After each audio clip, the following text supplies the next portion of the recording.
আসসালামু আলাইকুম প্রিয় ভিউয়ার সকল। আজকে আপনাদের সম্মুখে বাউল শাহ আব্দুল করিমের বিষয়ে দুই চারটি কথা বলবো। আমি ওনার সম্পর্কে এত ভালো কিছু জানি না, তারপরেও আমি ইউটিউব থেকে দেখি যাও জানতে পারছি আর বুঝতে পারছি।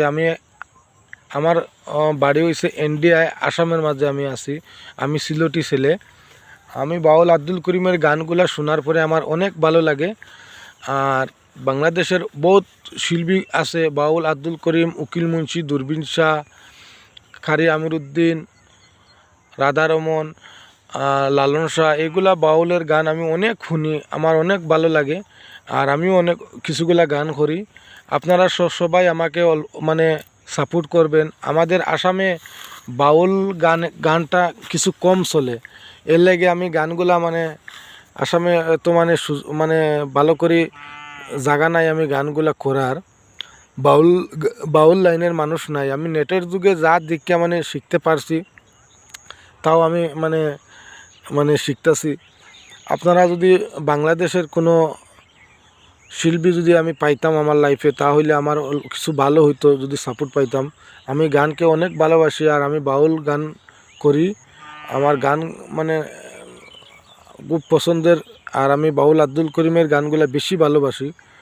আর সবগুলা বাউলের গানও আমি ভালোবাসি, গাই। সব বাউলের গানও আমি গাইতে পারি। মুজিব পরদেশিরও গান আমি গাইতে পারি। কোনো সিঙ্গারের গান বাকি নাই, আমি গাইতে পারি। আর যদি আরও সাপোর্ট বেশি পাইতাম তাহলে আরও তো অল্প ভালো করে গাইতে পারতাম। আর আপনারা আমাকে সাপোর্ট করবেন আর আমার ভিডিওগুলো সবসময় দেখবেন। আমি গান করি, লালন শাহ সবেরই গান করতে থাকি।